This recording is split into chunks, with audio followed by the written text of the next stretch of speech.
up, we have Dr. Rich teaching sport, business, and society. This one is on Thursday morning here in Stevenson Hall. Dr. Rich Campbell is a longtime Sonoma State marketing professor. He earned his PhD in marketing from the University of Oregon while teaching in the world-renowned Warsaw Sports Business Center. Since 2005, he has been an adjunct faculty member at the University of San Francisco's Masters in Sport Management program, which is regularly ranked among the top 10 programs in the world. Welcome, Dr. Rich Campbell. Thank you for that warm introduction from you and from you as well. Of course, I wrote it, so it sounds quite favorable. Welcome, our class, Sports, Business, and Society. I think there's a lot of excitement around sports. Just quick show of hands, how many of you consider yourselves to be sports fans? There you have it. Okay, so sign up.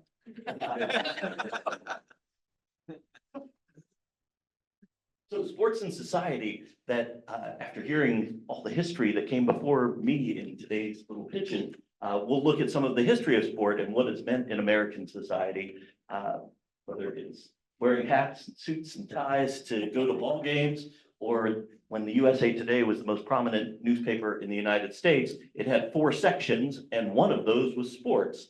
That sort of shows how embedded in society sports is and why it's important to study it, to understand fans, and of course, we're going to look at it from a business perspective as well.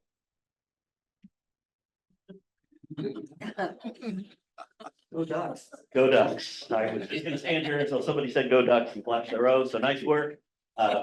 You heard my PhD's from Oregon, and so I'm a Ducks fan. We saw on the previous slide people in their business attire at baseball games, and the world is not like that anymore. There even such a thing as business attire? Maybe that's a deep question. And so why and what's the identity that people have? We'll look at this from a business perspective, but I've also taught previously and include in my sports marketing class here a segment about sports sociology and what does it mean to be part of a group, and why do people identify so much of their identity with being a sports fan, and what are the ramifications of that for society? For the political types, we've turned politics almost into sports in the way that it's covered in the last 50 years. The horse race language that you used earlier is an example that the way it's talked about, it's my team versus your team, probably is unhealthy. And a lot of it comes from the way that sports has become so dominant in the way that we talk about things in business, in society, in politics, and other places. And then there's this thing about money. I don't know if you know about this, but it's important, and the change in sports business in my lifetime is just astonishing. And so we'll look at some of the movement on that has become corporatized, that there are many jobs in the sports industry, that owners of teams aren't owning them to be nice and give fans a place to come hang out. They're trying to make money. And that's always been the case, but it's become more obvious. We'll of course talk about the A's move to, who knows, allegedly Sacramento and allegedly Las Vegas as sort of a local example, but we'll look at the intersection of politics and why do we give the billionaires money to build their stadiums? Doesn't seem to make much sense. No other business gets that, but sports, people will vote for it. Yeah, we want a new stadium because we want to compete. A few pictures, including the stadium issues and some fabricated AI generated what the A's would look like in Vegas.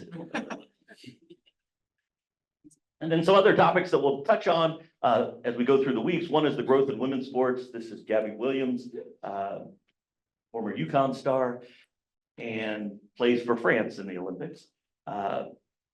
This has been the area of growth. I've been telling students for 20 years, go work in women's sports. That's where the growth is going to come. And it's sort of become the recent success of the WNBA ratings wise and renegotiating their television contract.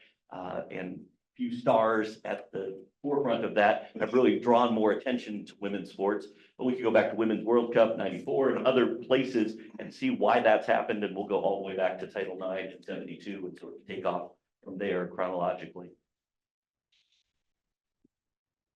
In my notes, it says two other things I promised was we were going to talk about college sports. And so we'll definitely be talking about college sports in my write-up of what the class is about. And also internationalization of sport. That I'm astonished as an older person, I'm 57, that the students in my class root for teams in Premier League.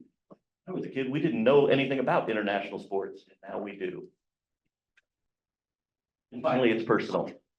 That you guys raised your hands and said you're sports fans. I'm a sports fan. This is an article, this is gonna be in a book that's coming out, and there's me and my dad at an A's game and my sons when they were younger and their life playing baseball. So there's this participation aspect of sport that we'll discuss as well, whether it's current trends like pickleball, passing on from one generation to the next.